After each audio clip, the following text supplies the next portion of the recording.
todos, bienvenidos a la hora del café. Este es un espacio cultural de saberes de vida de la Universidad de AFIT, transmitiendo desde Medellín, Colombia. Bienvenidos a las personas que nos acompañan aquí en el auditorio del bloque 38 de la Universidad de AFIT y también a quienes están conectados en distintas ciudades. Un saludo especial para las personas que están conectadas desde Pereira, Cartagena, incluso una persona que todavía no ha llegado, pero está en Anapoima en algunos minutos. Hoy le damos la bienvenida a nuestra primera hora del café de este año. Esperamos pues también que nos acompañen en los meses siguientes, todos los tercer miércoles de cada mes estaremos haciendo esta actividad.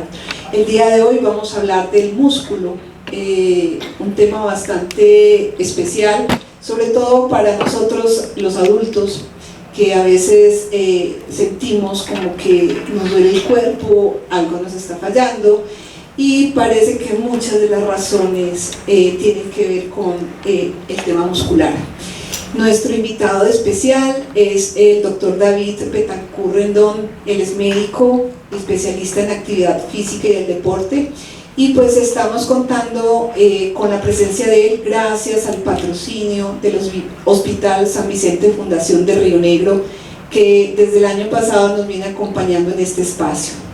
Entonces voy a dejarlos con el doctor para que nos dé pues como su presentación, y no sin antes decirles que si tenemos alguna pregunta o algo, pues por favor con toda confianza la podemos tramitar aquí desde el aula, y para quienes están conectados pues escribirla en el medio de YouTube para que se la transmitan al doctor. Entonces, bienvenidos. Bueno, muchas gracias. Es un placer para mí estar acá estos minuticos compartiendo con ustedes en esta charla. Más que una clase magistral, lo quiero hacer a modo de charla y literalmente a que nos tomemos un café. Acá me lo serví para que nos los tomemos mientras vamos hablando un poquito de este órgano tan importante que es el músculo, que todos nosotros acá tenemos músculos, y la idea es que ustedes se vayan el día de hoy con un poquito de información acerca de la importancia de este órgano para el cuidado de nuestra salud. Veo que es un auditorio con una presencia bastante femenina, eso está muy bien. Sin embargo, si hay otros desde la virtualidad que nos acompañen del género masculino, también obviamente son bienvenidos, pero así le vamos dando un poquito de orientación. Lo primero que les quiero contar, y para ir relacionando un poquito los dos temas que nos traen hoy, que es el café, la hora del café y el músculo, hay relación. Y hay algunos estudios que nos demuestran que una dosis diaria de café puede aumentar un poquito la resistencia del músculo, la fuerza del músculo, la resistencia a la fatiga del músculo. Así que no es el tema de hoy, pero relacionando los dos, saluda a todos y bienvenidas pues por acá. La idea es que charlemos un ratico sobre el músculo. También se vale. Ojo, el problema muchas veces que nos quitan el café o nos regaña el médico por estar tomando el café, no es el café, es el azúcar o el palito de queso que va con el café o la torta que va con el café, ¿cierto? Pero un cafecito es bueno para nuestra salud. Incluso desde el punto de vista médico se recomienda tazas de café hasta 2 y 3 en el día, obviamente de acuerdo de ciertas particularidades, pero ahí está ese dato pues como introductorio y para romper un poquito el hielo.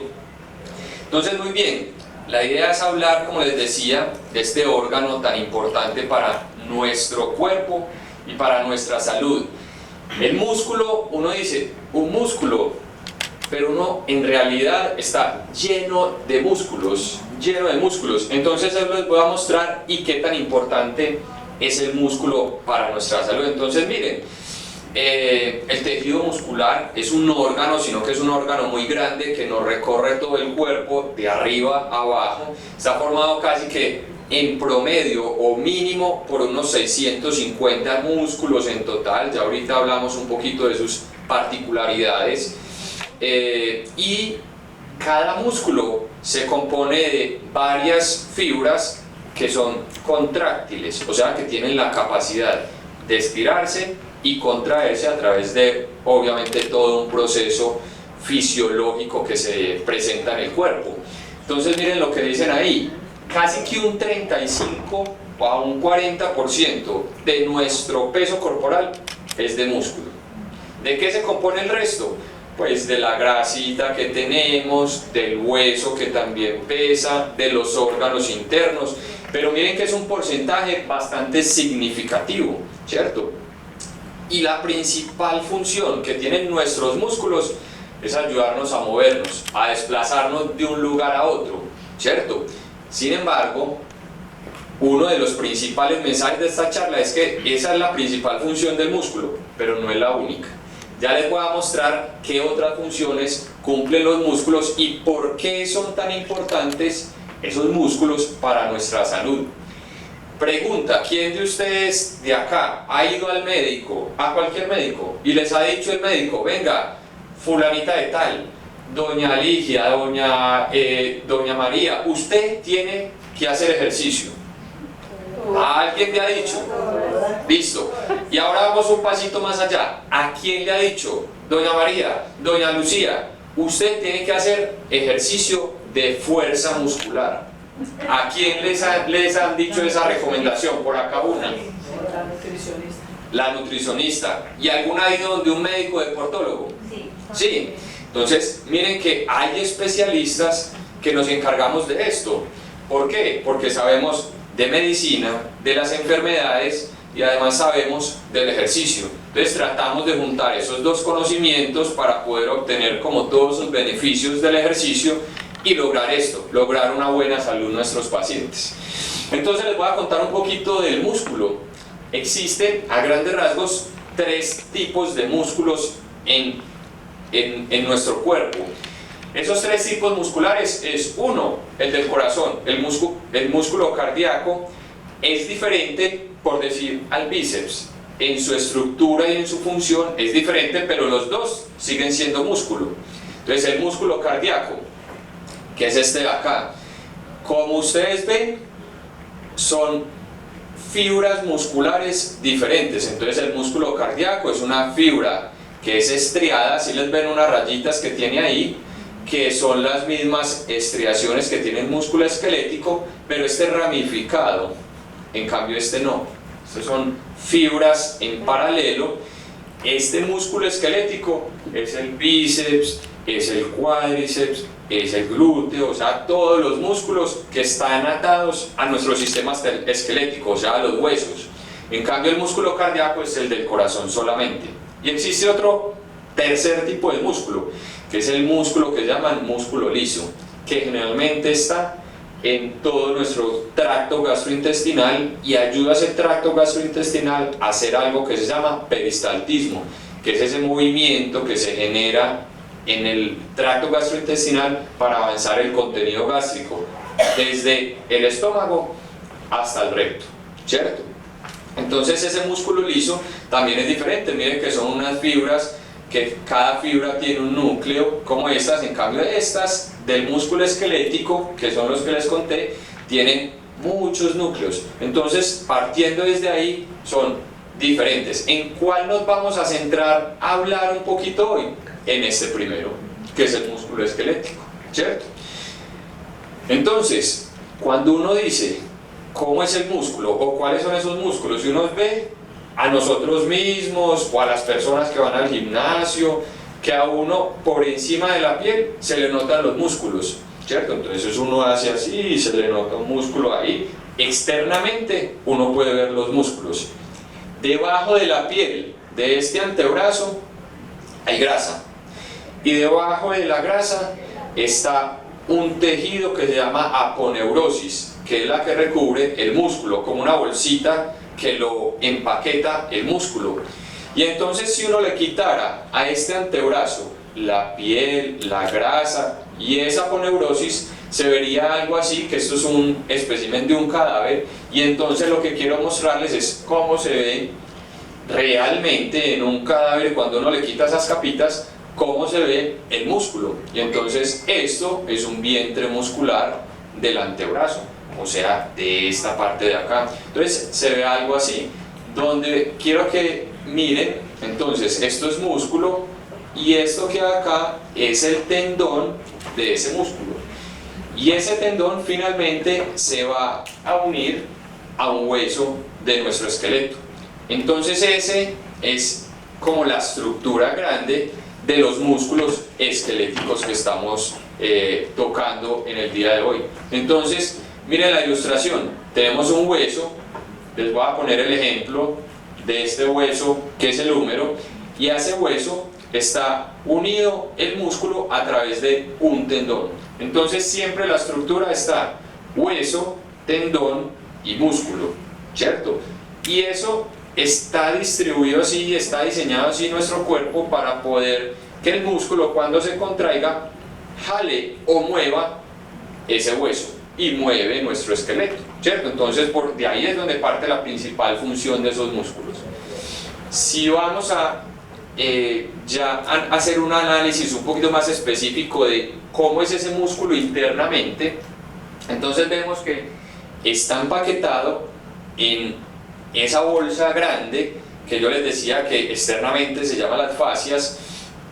Si voy un poquito más adentro, está recubierto del epimicio y está como empaquetado en cada vez unos paqueticos más pequeños. Entonces son como haces hasta que llega a una miofibrilla, que ya es una fibra muy pequeña, casi que del grosor de un cabello, y esas miofibrillas es donde está la unidad contráctil de cada músculo, ¿cierto? Y la unidad contráctil es estas fibras que tienen la capacidad de hacer esto, de contraerse y acortar su longitud, o de estirarse y alargar su longitud.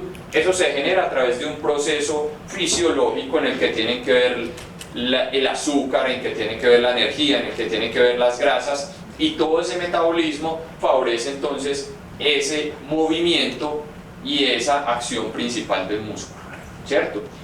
Sin embargo, vuelvo y les digo, no es la única función, es una de las tantas, pero la que todos conocemos, obviamente desde el colegio nos enseñan y nos orientan, que nos ayuda a producir fuerza y a generar movimiento, como la locomoción. O sea, cuando yo estoy caminando de un lado al otro, son mis músculos que se están contrayendo y que se están relajando para poder generar ese desplazamiento corporal, ¿cierto? Entonces, que yo tengo que levantar una matera del piso y tengo que hacer esto, entonces tengo que hacer toda una serie de contracciones y de relajaciones de diferentes grupos musculares de mi cuerpo, ¿cierto? Pero además de esto nos sirve para respirar, y necesitamos respirar, claro, y es un trabajo netamente muscular, ¿cierto? Obviamente hay una cantidad de procesos intrínsecos ahí, pero es fundamental la parte y ese músculo esquelético para la respiración. Pero además de eso nos da soporte del cuerpo. Donde nosotros no tuviéramos músculos, casi que el esqueleto solo ahí se caería, porque no hay quien lo sostenga en su posición, ¿cierto? Además de eso nos ayuda para la postura, a estabilizar las articulaciones. Cuando uno sufre un esguince de una articulación, vamos a llamarlo tobillo, que es de los más frecuentes. ¿Quién de ustedes se ha esguinzado en algún momento el tobillo? Yo creería que casi que un 60, un 70% nos hemos esguinzado algún tobillo, que uno va caminando, pisa mal una piedrita y el tobillo generalmente hace este movimiento y uno se va al suelo. La rehabilitación de ese esguince de tobillo la hacen fortaleciendo los músculos que estabilizan el tobillo. Entonces por eso favorece esa estabilidad articular. Lo mismo pasa en la rodilla. Cuando hay una cirugía de rodilla, cuando hay un reemplazo de un menisco, cuando hay una reconstrucción de un ligamento, lo principal que se enfocan en la rehabilitación es fuerza muscular de esos músculos que intervienen en la rodilla, ¿cierto? Entonces es fundamental. Qué pena. Sí. En la parte de la respiración no, de pronto me fui y no lo escuché bien. ¿Cuál es la función del músculo a la hora de respirar? Hay muchos músculos que nos ayudan a entrar el aire a los pulmones y otros músculos que nos ayudan a sacar el aire de los pulmones. Ya ahorita les tengo una diapositiva que nos ilustra un poquito eso.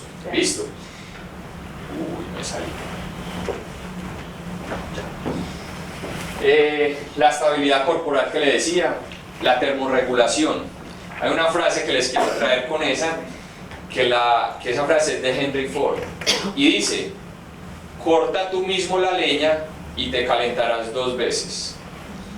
¿Cierto? Entonces quiere decir que si uno va y tala el árbol y corta la leña y la parte en pedacitos esa leña, está trabajando el músculo, y mientras hace eso se acalora, claro, y ya después va y la pone en la fogata y se vuelve a acalorar 2 veces, ¿cierto? Entonces, para que se acuerden de eso, nos ayudan también a termorregular. Además, cuando uno está en un ambiente muy frío, hágase de cuenta que se fueron a pasear al Nevado del Ruiz y están por allá en la cabañita y eso, y está haciendo mucho frío, ¿qué le pasa a uno? Empieza a temblar, ¿sí o no? Y ese temblar es simplemente que los músculos se empiezan a contraer muy rápido para poder generar calor, ¿cierto? Entonces es un mecanismo también de termorregulación. Nos ayuda a la forma corporal. Entonces hay personas que van todos los días al gimnasio y le hacen culto a su cuerpo y bueno, pues la forma corporal de ellos es diferente, ¿cierto? Hay personas que por el contrario, por X o Y enfermedades que tienen de base, tienen un músculo por acá que no está funcionando, entonces le altera la forma. O hay personas, no sé si han visto, que se lesionan una estructura acá que se llama el plejo braquial, que son nervios para toda la mano. ¿Qué pasa con esa mano? Queda, entre comillas, como se dice, seca o hipotrófica, entonces queda muy débil. Entonces esta mano se ve diferente a esta. Entonces miren que nos sirve también para evaluar y para estructurar la forma del cuerpo y para la salud, que es una de las principales cosas que nos reúnen por acá el día de hoy. ¿Por qué? Porque en el músculo se pueden metabolizar los carbohidratos, pero además las grasas, pero además el hueso tiene relación directa con el músculo esquelético, que es de lo que estamos hablando, ¿cierto? Entonces mira lo que tú me preguntabas, ¿qué relación o por qué nos sirve el músculo esquelético para respirar? ¿Quién sabe el nombre de este músculo? Si me lo puede decir. El diafragma, ¿cierto? Entonces mire que es un músculo en forma de domo, como ustedes lo ven acá, separa la cavidad torácica de la cavidad abdominal. Es un músculo esquelético, o sea, como el que yo les mostré inicialmente, la estructura acá arriba. Es un músculo esquelético que tiene la capacidad de contraerse y de relajarse. Y es un músculo voluntario que uno mismo lo puede contraer o relajar de acuerdo a las necesidades que tenga de respirar. Entonces ese músculo es el principal músculo para respirar. Entonces es importante, fundamental. Y es el principal, pero ojo, no es el único. Hay una gran cantidad de músculos accesorios que nos ayudan a respirar, a meter el aire y a sacar el aire de nuestros pulmones. Entonces es muy importante. Hay músculos intercostales, hay el recto abdominal, que es el que tenemos acá, los esternoclaviculares que están por acá, los músculos oblicuos. Todos esos músculos nos ayudan a ese proceso de la respiración. Entonces es fundamental. Y les voy a dar otro dato, y es, ¿uno podría vivir sin ese músculo? No. Entonces miren qué tan importante es un músculo del cuerpo. Hay bebés que en su etapa que se están formando dentro del útero, los médicos a través de exámenes y eso que les hacen, se dan cuenta que existen defectos de ese diafragma, y antes de que nazca ese bebé y que empiece a respirar, tienen que reparar ese diafragma para poder que ese bebé tenga una vida saludable y que pueda funcionar completamente normal. Y se presentan una serie de efectos herniarios que se llaman una hernia diafragmática, y eso se tiene que corregir de forma temprana. Por eso es tan importante el músculo para ese proceso del cuerpo. Y miren esto.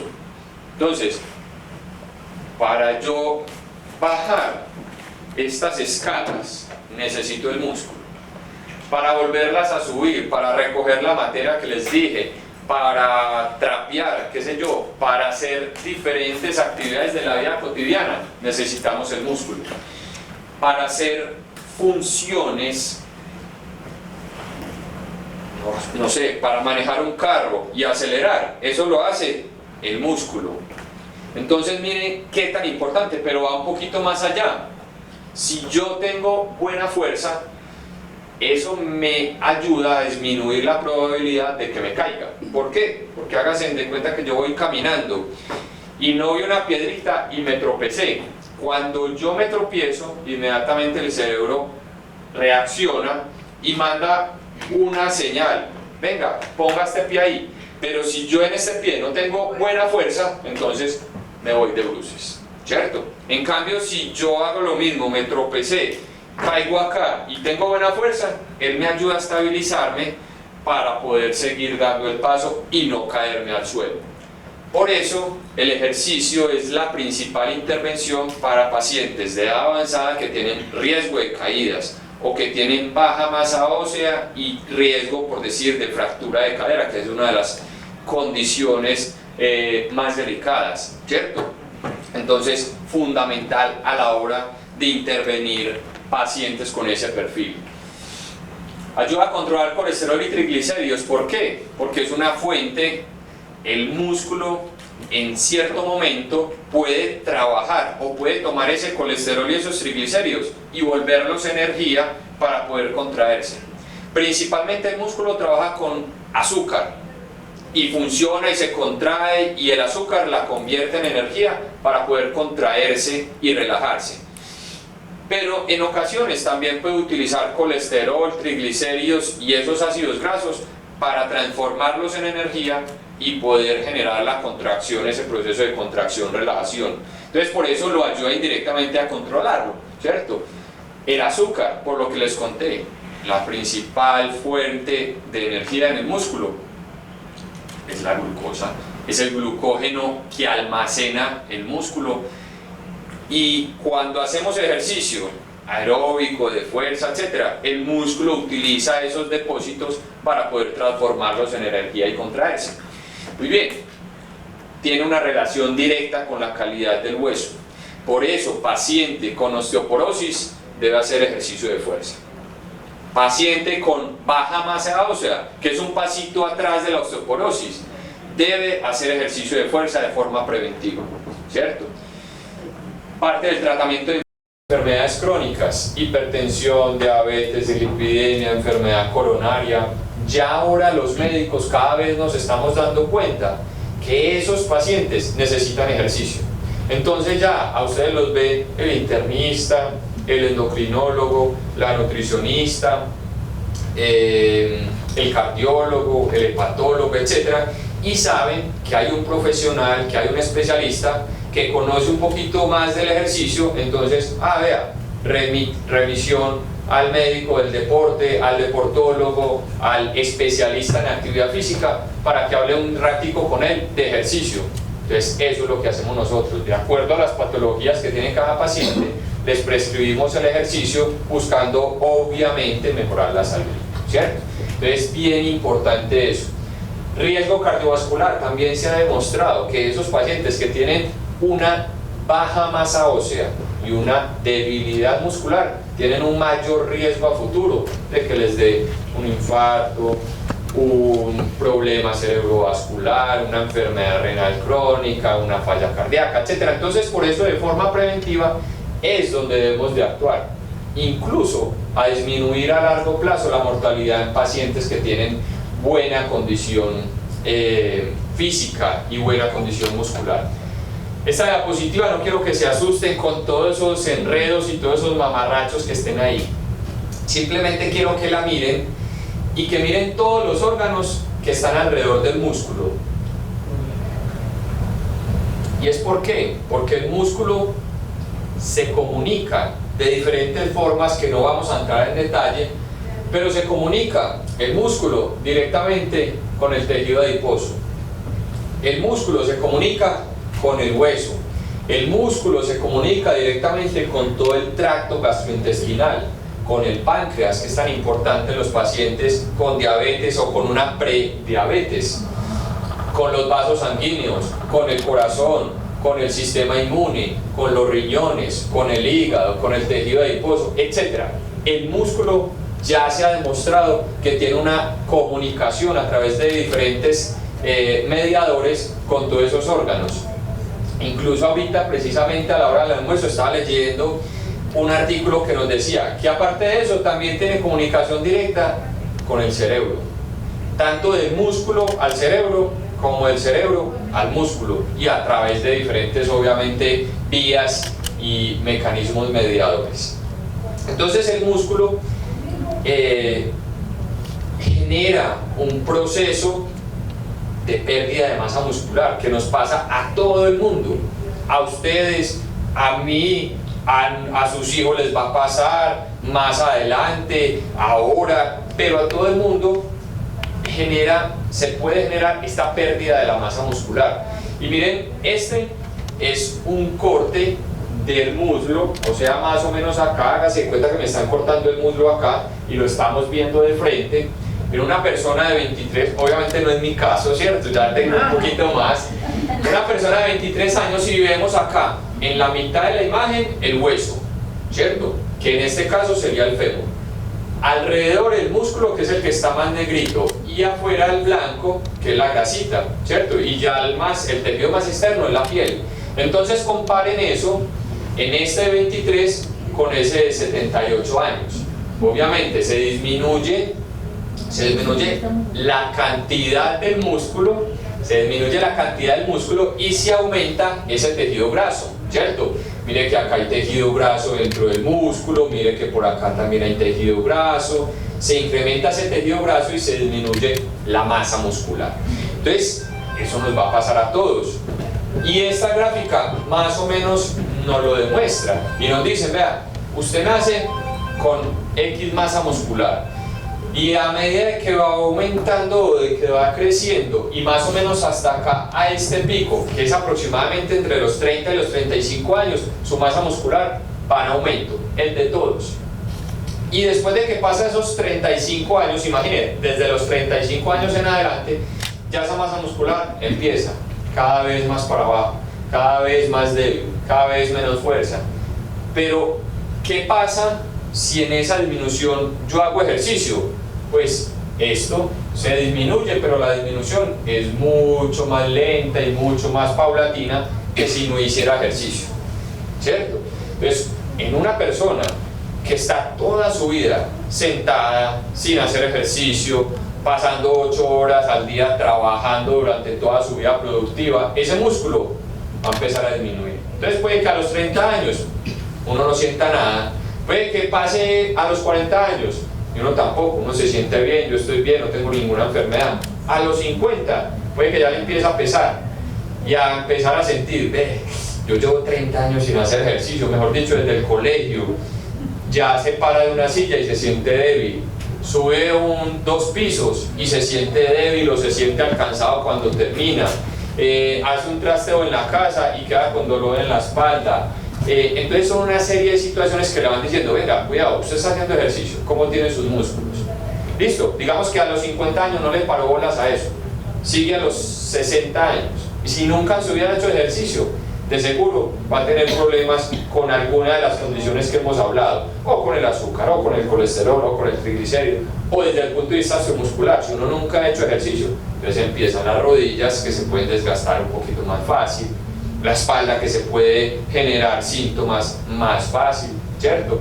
Y empieza entonces así a declinar progresivamente. Entonces ya llega a los 70 años y casi que no es capaz de pararse solo de una silla. ¿Por qué? Porque es que no tiene los músculos casi que en reposo, ¿cierto? Y ya vimos que son muy importantes para diferentes procesos de la vida diaria. Entonces llega un momento en que esa vida poco saludable, con poco ejercicio, con malos hábitos, ya limita y altera la funcionalidad y lo pone en cierto grado de discapacidad, ¿cierto? Te pregunto, cuando decís el músculo del reposo, es lo mismo que el músculo atrofiado. Sí, primero es estar el músculo en reposo o con poquito ejercicio, es no recibir el estímulo adecuado para que funcione bien. Atrofia ya es cuando el músculo está muy reducido, e hipotrofia es el término que también utilizamos cuando está reducido de tamaño, ¿cierto? Es muy frecuente y nos pasó ahora mucho con la pandemia.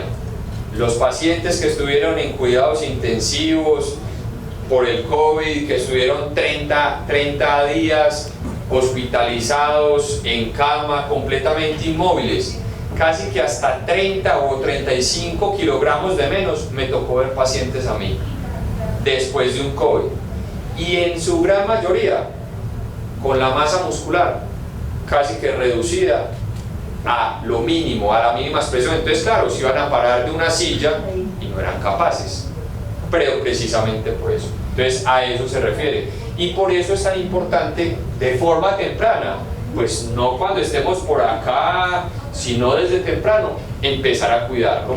Sin embargo, no, yo no he hecho ejercicio ni le he parado bolas a todo lo que me han dicho los médicos, y estoy por acá a los 60 años, aún estamos a tiempo de esta disminución. Digamos que nos cogió por acá y ya vamos con esa disminución de la masa muscular, a esa disminución, disminuir un poquito esa pérdida progresiva que se va generando. Entonces, mensaje, nunca es tarde, ¿cierto? Estamos a tiempo de tenerlo, de hacerlo. Entonces miren qué tan importante, esa atrofia que me estabas preguntando, esa hipotrofia, ese músculo en reposo, el término, digamos que médico, cuando se hace el diagnóstico y se evalúa al paciente, es sarcopenia, y es tener una baja masa muscular y una baja función muscular.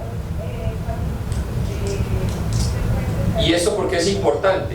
Nos vamos a ir primero por acá, que veníamos hablando.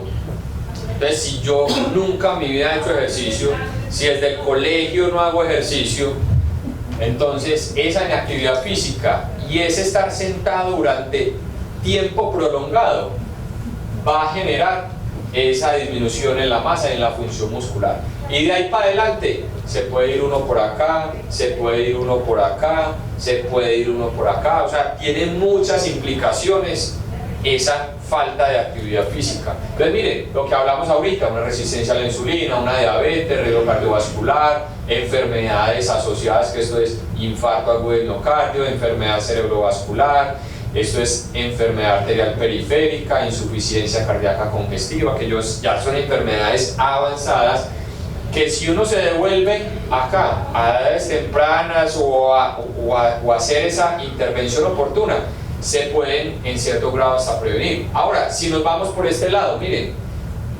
si tengo sarcopenia, esa debilidad muscular, tengo alteración del equilibrio, el ejemplo que yo les expliqué acá, que si me tropiezo voy a tener más riesgo de irme al suelo porque mis músculos no me responden de la mejor manera, voy a tener fragilidad, incrementar el riesgo de caídas, y en una caída de esas, fractura de cadera, si hay ciertos factores acompañando a toda esa fisiopatología, ¿cierto?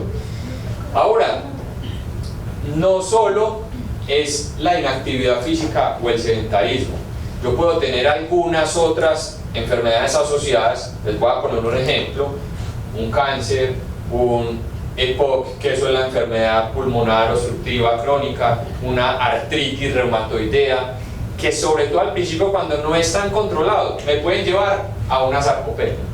Doctor. Pero, ya va a terminar esta idea y ya hablamos, pero yo también puedo ser por el contrario. Uno dice, no, es que la sarcopenia son los que están flaquitos, flaquitos por el cáncer, o flaquitos, flaquitos por la artritis. Pero no, yo puedo tener al frente un paciente de 110 kilos que está en una obesidad, pero además de estar obeso con mucho tejido graso, también tiene el músculo caído o el músculo débil. Entonces eso se llama una obesidad sarcopénica, que también es muy delicada desde el punto de vista de salud. Cuéntame. Sí, doctor, tengo la idea, pues, he leído algo sobre tan importante como el ejercicio es el estiramiento del músculo.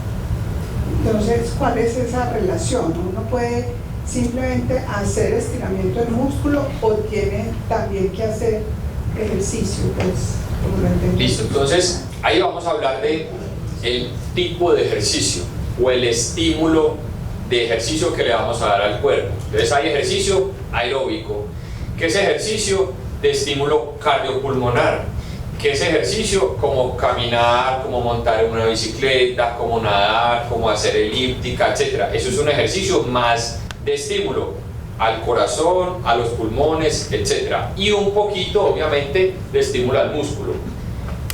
El ejercicio de fuerza, que ahorita vamos a hablar un poquito de eso, ya es levantar un peso, unas bandas elásticas, etc. Y lo que me estás preguntando es otro tipo de ejercicio que es de estiramiento o de movilidad articular. Ese tipo de ejercicio, si yo lo comparo con el ejercicio de fuerza, ahorita al final hablamos un poquito más a profundidad de eso, pero ese tipo de ejercicio de estiramiento no viene siendo tan importante pensando en la salud como hacer ejercicios de fuerza muscular, ¿cierto? Entonces si usted me dice, tengo 30 minutos para hacer ejercicio, ¿en qué los gasto? En ejercicio de fuerza muscular, no estirando. Listo, ahorita hablamos un poquito de eso. Obviamente en eso va un principio de la prescripción médica del ejercicio, que es individualización. Es diferente el ejercicio que tú puedes necesitar al que puede necesitar ella, ¿cierto? Entonces por eso siempre es tener como ese acompañamiento lo más adecuado posible. Ahorita profundizamos un poquito en el tema del ejercicio, que ahorita les traigo alguna información también interesante. ¿Me ibas a preguntar algo? Sí, no sé si lo vas a tratar más adelante, que tiene que ver con, a uno se le desgastan los músculos cuando camina. Listo. Si es solo caminata y si tú solo haces como ejercicio caminar, hace falta el complemento con el ejercicio de fuerza para proteger y para darle la importancia y proteger el músculo como tal. Entonces la caminata, como les venía diciendo ahorita, es un ejercicio más de estímulo al corazón y a los pulmones, o sea, cardiopulmonar, ejercicio aeróbico. Si hacemos solo ese ejercicio, nos quedamos corticos. Entonces por eso siempre hay que tratar de buscar un equilibrio entre el ejercicio aeróbico y el ejercicio de fuerza muscular. Ahorita lo tocamos un poquito más adelante, que vamos a verlo. Entonces, para resumir y para pasar acá, entonces mire que no es solo la falta de ejercicio, sino que hay algunas otras condiciones que tienen relación directa con esa pérdida de la masa muscular o de la fuerza o de la función del músculo. Entonces es muy importante tratar de identificarlas para evitar llegar a esta última línea, que son ya condiciones o consecuencias de uno durante mucho tiempo haber tenido una masa muscular descuidada, por decirlo así, ¿cierto? Entonces es importante diagnosticarlo y tenerlo ahí muy presente. Entonces miren, el ejercicio de fuerza mejora la función y la masa muscular, y esto es una inversión a largo plazo. Puede que no sea en plata, pero finalmente sí es plata. Sí, finalmente, y a largo plazo es plata, pero eso es prevención. Y si yo evito la sarcopenia, nos devolvemos acá. Mire todo lo que estoy evitando, ¿cierto? Trabajando un poquito el músculo. Entonces es una inversión, y esa inversión puede que no se vea en 2 semanas, puede que se empiece a ver un poquito en 4 semanas, pero de la 12ª semana, o sea 3 mesecitos en adelante, es que se empiezan a ver de verdad los verdaderos resultados cuando uno cuida un poquito el músculo, ¿cierto? Entonces, ahora ya hablamos de qué es el músculo, de qué tan importante era el músculo y todo eso.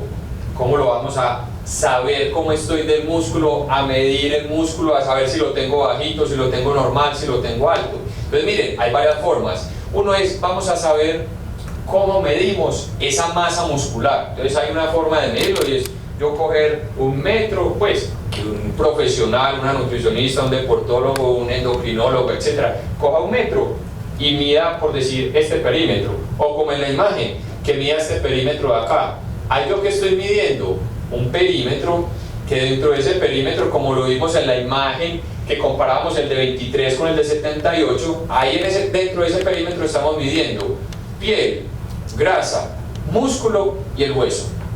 Y en su gran mayoría era ¿qué? El músculo. Incluso hay un estudio que hicieron acá el personal de SICOR acá en Medellín, donde evaluaban que las personas que tenían un perímetro del músculo bajito tenían mayor riesgo de desarrollar algo que llaman síndrome metabólico, que es una alteración del azúcar, una alteración de la presión, de los triglicéridos, etc. Y va relacionado con una medición indirecta del músculo, ¿cierto?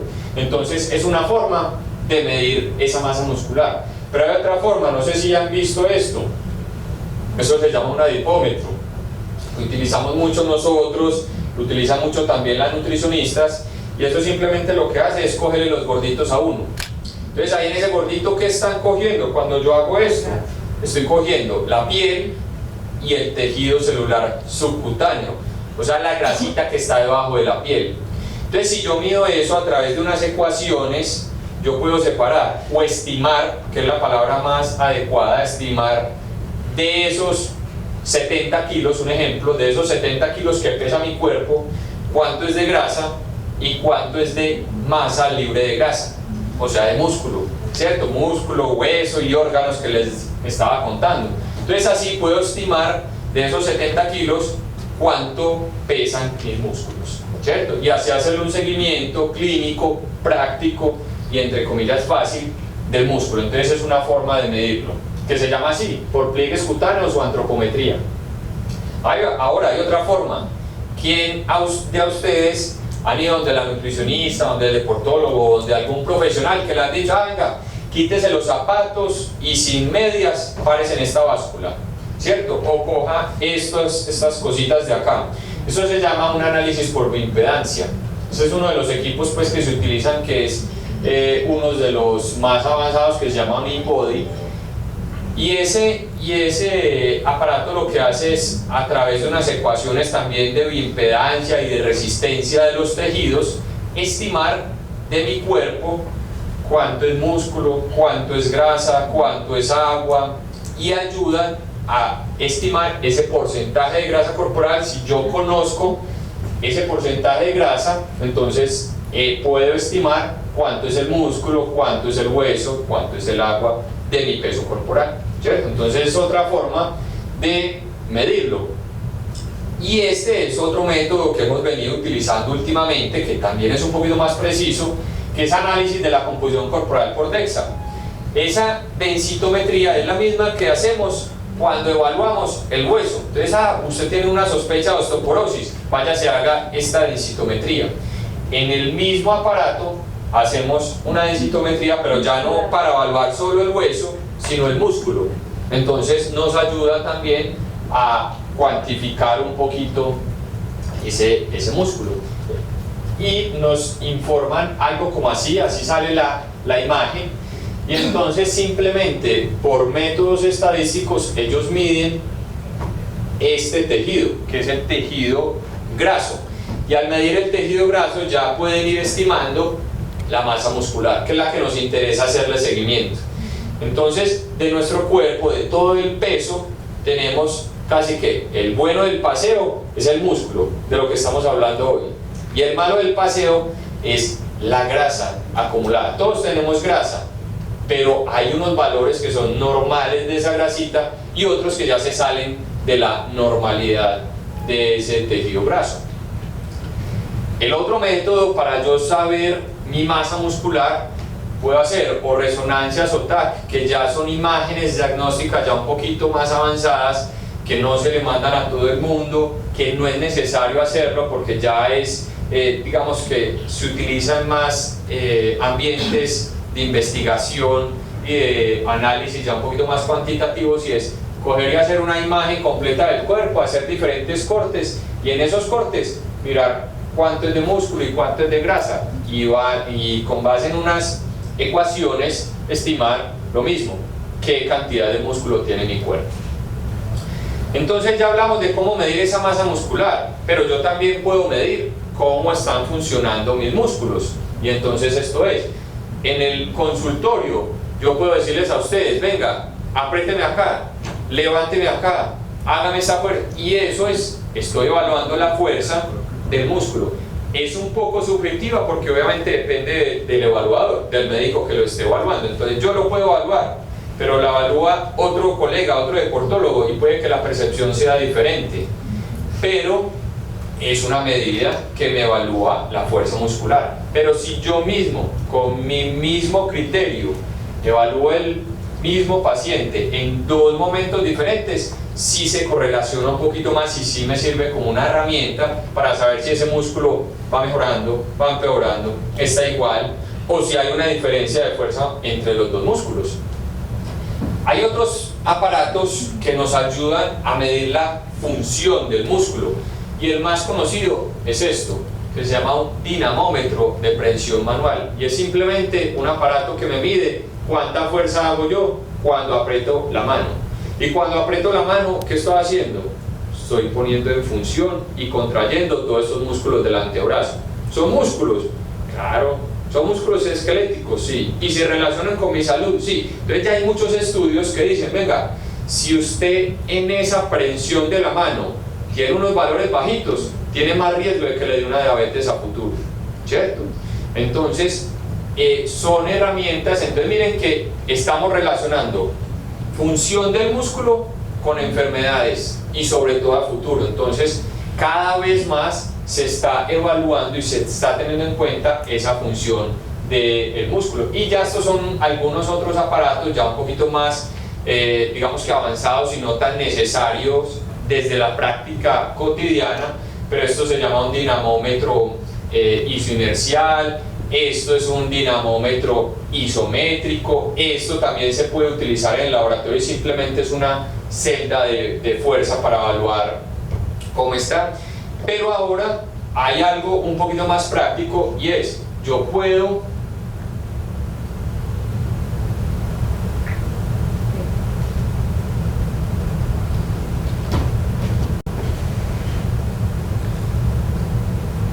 no salió, no sé por qué. ¿Será que podemos mirar si de pronto en la presentación que les mandé está la información? Si no, yo les cuento, pero si me pueden ayudar con eso para ir mirando. Que en estas dos había unas imágenes. Pero bueno, yo puedo evaluar la función del músculo diciéndole a mi paciente, camine durante 6 minutos y cuento cuántos metros caminó en esos 6 minutos. Y eso es fuerza muscular, ¿cierto? Porque ya les expliqué que el músculo es el que nos ayuda a caminar. Pero yo también le puedo decir, poner una silla acá y un cono a 3 metros y decirle, vaya a esos 3 metros, dele la vuelta y vuélvase a sentar en esa silla y cuento cuánto se demora. Y eso es velocidad, y esa velocidad tiene relación directa con el músculo. Entonces también es una forma de yo medir la función del músculo, ¿cierto? Acá hay otra, que esa les traía las tablas para que la midiéramos acá, pero bueno, se traspapeló ahí la información en esos ires y venires. Se fue muy rápido, se fueron caminando muy rápido. Y entonces es algo muy sencillo, que eso se puede hacer en el consultorio, y es simplemente reloj en mano, poner una silla. Se les voy a poner el ejemplo acá, con las manos acá, yo sentarme y pararme 5 veces y contar el tiempo que yo me demoré haciendo eso. Y eso es una medida directa de la función del músculo. Y ya hay estudios que nos dicen, vea, si usted se demoró 11 segundos, ojo, que sus músculos no están funcionando bien. Para su edad y para su género, se debió haber demorado 7 segundos, un ejemplo. Entonces ese es un test. Y el otro es, en 30 segundos, ¿cuántas veces? Entonces, cronómetro en mano, 30 segundos, y yo empiezo, 1, 2, y cuento. Que hice, no sé, 12 repeticiones. ¿Sí le salió un poco? No, vamos, mira. ¿Me la reenvían antes? Sí, claro, hágale, pongámosla ahí para yo mostrarles. Mientras tanto voy adelantando ahí y les voy contando. Entonces miren que son formas fáciles, prácticas, de yo mirar la función del músculo. Muy bien.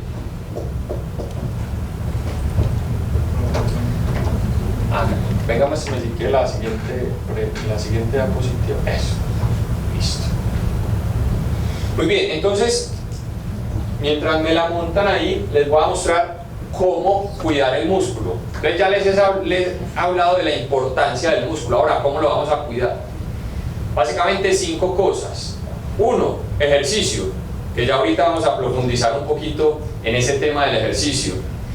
2, además de eso, tenemos que tener una buena alimentación, porque nada nos ganamos con estar muy juiciosos en el gimnasio o muy juiciosos en la casa haciendo el ejercicio, pero cuando uno va a ver la alimentación es completamente desordenada, o es con un aporte de proteínas muy bajito. Entonces, claro, no es una alimentación que va a favorecer que el músculo esté saludable. Listo, digamos que hacemos ejercicio y que tenemos buena alimentación, pero nos estamos quedando corticos con la hidratación. Gran parte del músculo es de agua y funciona con agua, entonces necesitamos agua también. En sus diferentes presentaciones puede, pero que siempre haya un adecuado aporte hídrico. 4, el sueño. El músculo se recupera y se regenera durante el sueño profundo. Entonces uno hace un ejercicio muy intenso hoy y el músculo está en ese proceso desde que uno termina de recuperación, pero llega la noche y no duerme bien. Entonces el músculo, ese proceso de recuperación lo tiene alterado, entonces no se alcanza a recuperar del todo y después uno hace otra vez ejercicio. Entonces esa fatiga acumulada del músculo lo va haciendo que el músculo no esté contento, no esté sano, ¿cierto? Entonces mire que no es solo hacer ejercicio. ¿Cuánto tiempo de recuperación? La idea es que uno, de sueño, que uno tenga tan siquiera, obviamente el sueño va cambiando con el paso de los años, pero tan siquiera que uno tenga unas 6 horas de sueño profundo y reparado. Sí. Doctor, usted habló, si bien usted habló al inicio del café, ahorita está hablando del agua. ¿Se vale? Voy a cambiar entonces agua por acá. café? Porque, por ejemplo, si yo Vamos a cambiar. agua por café, el café tiene agua. Sí, entonces por eso dije en sus diferentes presentaciones, yo puedo tener una sopa y tiene agua, ¿cierto? Obviamente la idea es tener el agua en su estado natural, ¿cierto? Sin añadidos. ¿Por qué? Porque el agua nos sirve para diferentes funcionamientos del cuerpo humano. Pero vamos al café. El café en su gran mayoría está compuesto de agua. Simplemente uno le echa el café adicional. Y vuelvo y les digo, es una buena combinación. El café y el agua. El problema es lo añadido de ahí en adelante. El endulzante, el Instacrem, el palito de queso. ¿Qué dice del agua, del café con leche? Porque hablan mucho sobre eso. Ya lo escucho. Sí, ahí estoy escuchando perfecto, no hay problema. Para los... no hay problema, dale. Bueno, mi pregunta es respecto al café con leche. Y ya sea leche de almendra, leche de vaca, que ya pues mucha gente no lo consume. ¿Qué piensas sobre eso? Y otra cosa que también hay mucha discusión es qué cantidad de agua debe tomar una persona según su edad o su peso. Gracias.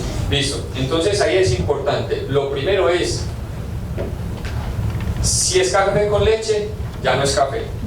Que es que yo le he hecho un poquito de leche, ya no es café. Entonces, ya esa bebida que estamos consumiendo ya es un café con leche, que de ahí en adelante obviamente tiene sus características diferentes y ya lo que tenemos que hablar es de la leche. Listo, entonces depende mucho, pues no hay problema, y yo soy de los que piensan que es el exceso. Si yo todos los días me tomo 5 cafés con leche, entonces hay que evaluar es la cantidad de leche que estoy tomando y va a depender del tipo de leche, de las patologías que yo tenga de base, porque puede que yo sea una persona sana o puede que yo sea una persona que tiene el colesterol un poquito elevado. Entonces ya hay que revisar eso. ¿Cuál es el consejo? Pues, o qué pienso yo, y es, si es una vez en el día, pues no pasa nada porque igual el contenido de leche es mínimo, ¿cierto? Y si no tiene nada adicional, porque volvemos a lo mismo, es diferente que tú le eches la leche a que le eches un Instacrem, ¿cierto?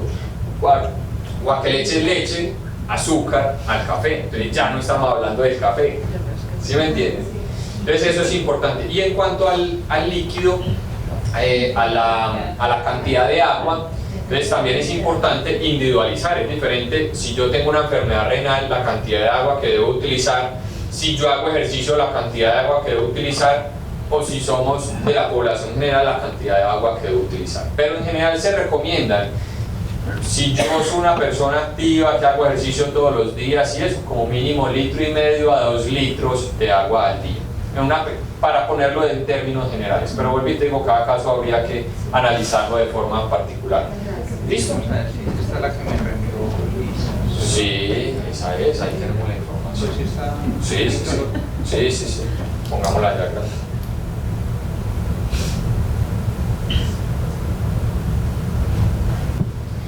Muy bien, entonces, perfecto. Entonces les estaba mostrando acá que son formas de medir la función muscular. Entonces ya les expliqué esta, ya les expliqué lo de la caminata de 10 minutos, pero yo además le puedo decir a las mujeres, venga, póngame esta mancuerna de 8 libras y empieza a hacer este movimiento, y yo contar cuántos movimientos hace en 30 segundos. Eso es medir la resistencia a la fuerza de este músculo, y es medir la función del músculo, ¿cierto? Y miren entonces lo que les estaba diciendo, si hago 5 veces en tanto tiempo, yo puedo saber si eso es normal o no es normal, ¿cierto? O en 30 segundos, ¿cuánto hacemos? Vamos a hacer este ejercicio, a ver cómo estamos de tiempo. Mal. Muy mal. No, muy bien. Uy.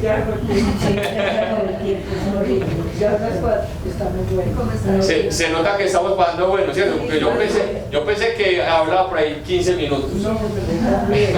Entonces miren, tómenle la foto a esto y lo pueden hacer el ejercicio entonces ustedes en la casa, como yo les mostré. Cogen una silla normal del comedor, manos acá, y se paran y se sientan y hacen los 2 ejercicios. Y ya miran, este es lo máximo que deberían tener. Esto es en segundos, ¿cierto? Y esto es el número de veces que pueden hacer. Entonces miren que acá están los valores normales para las mujeres y para los hombres. ¿Listo? ¿Lo de arriba es la edad? Acá sí, está la edad. Está la edad, mujeres y hombres, el número de veces. Y esto es en segundos para mujeres y para hombres. ¿Listo? Entonces miren que es una forma fácil de uno decir, venga, mi músculo está quedado. Muy bien, otra forma de evaluar la función muscular que no la utilizamos tanto se llama electromiografía de superficie, que es para ver cómo se contrae el músculo. Eso era de lo que les estaba hablando. Entonces ya les hablé del ejercicio, de la hidratación, de la alimentación, del sueño, y faltan estos otros hábitos: cigarrillo, licor, que también van en contravía de la salud del músculo. Entonces hablemos un poquito de eso, cómo cuidamos el músculo desde el punto de vista ejercicio. Entonces tú me preguntabas ahorita, es que si camino, caminar es un ejercicio que tiene predominantemente ese estímulo al corazón y a los pulmones. Se activan un poquito los músculos, pero no es específico para mejorar mi masa muscular.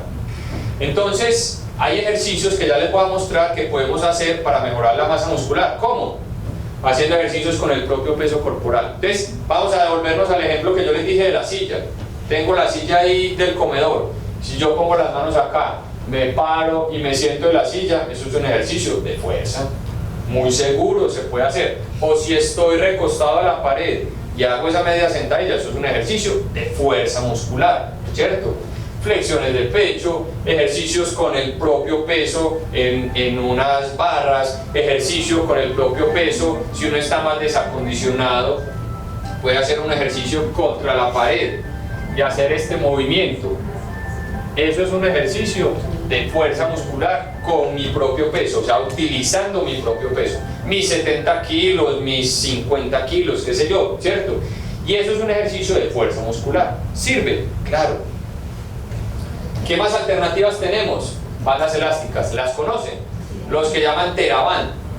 Esa banda elástica sirve, es ejercicio de fuerza. ¿Por qué? Porque es un caucho que yo tengo que movilizar, estirar para poder vencer esa resistencia. Entonces, un ejemplo, yo tengo la banda elástica acá, la piso y hago esto, eso es ejercicio de fuerza del músculo, el bíceps.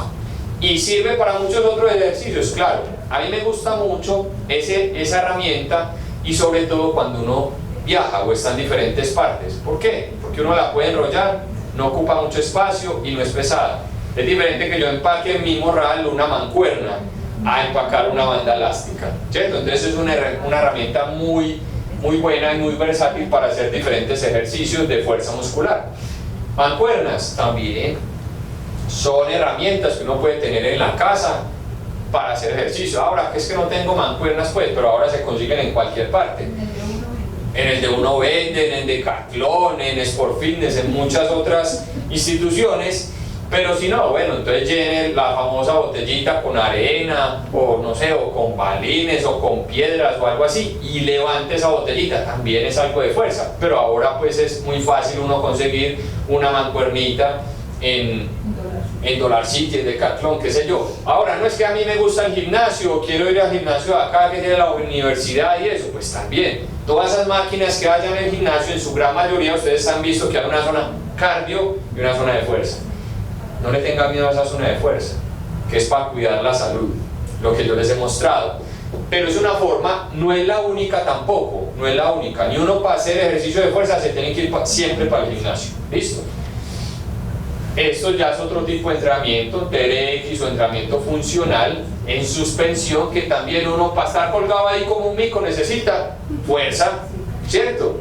Y también lo pueden hacer, incluso personas de edad avanzada pueden hacer este tipo de ejercicio, obviamente con una buena supervisión, buen acompañamiento y eso, y no todos los ejercicios, sino lo que yo les decía, es diferente el ejercicio de ella que puede hacer al que puedes hacer tú, ¿cierto? De acuerdo a las patologías. Es que yo tengo un problema en la rodilla, es que yo tengo un problema en el hombro, es que yo nunca he hecho ejercicio, en cambio ella sí lleva toda una vida haciendo ejercicio, es un ejemplo, ¿cierto?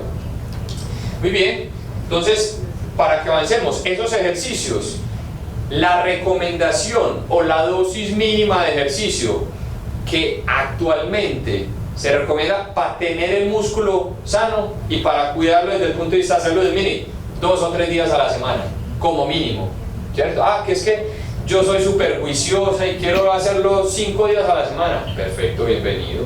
Pero la dosis mínima es 2 o 3 días a la semana. Se hacen 6 ejercicios como mínimo. Entonces, un ejercicio. La sentadilla es otro ejercicio. Una avanzada corta es otro ejercicio. Entonces ahí van sumando. Entonces sumamos 6 ejercicios y en términos generales, vuelvo y les digo, esto no es una receta única que les aplique a todos, sino es términos globales, y ya de acuerdo a la evaluación con el médico, ya uno les dice, vea, usted tiene que hacer más, tiene que hacer menos, tiene que levantar más peso, levantar menos, no haga este ejercicio, sí haga este. Obviamente eso es la individualización y se puede empezar a trabajar con unas cargas muy bajitas. Entonces miren, esta frase es la que más me gusta y es muy aplicable a lo que tenemos ahora. Cuidemos el músculo. Yo ya les mostré, si lo cuidamos a tiempo, si lo valoramos, si tenemos esas 5 cosas para que el músculo esté sano, estamos invirtiendo en salud y estamos previniendo enfermedades a futuro. La enfermedad más fácil de tratar es aquella que no existe. Si no existe, estamos previniendo que eso pueda pasar. Y el ejercicio de fuerza es el mejor aliado para ese propósito. Entonces existen profesionales como los médicos del deporte, profesionales como yo, que pueden ayudar, orientar y brindar como toda esa serie de acompañamientos específicamente en estas recomendaciones del ejercicio para cuidar de la salud. Entonces, bueno, eso era lo que les quería traer el día de hoy para compartir con ustedes. Ay, me disculpan que me llevé unos 5 minuticos de más.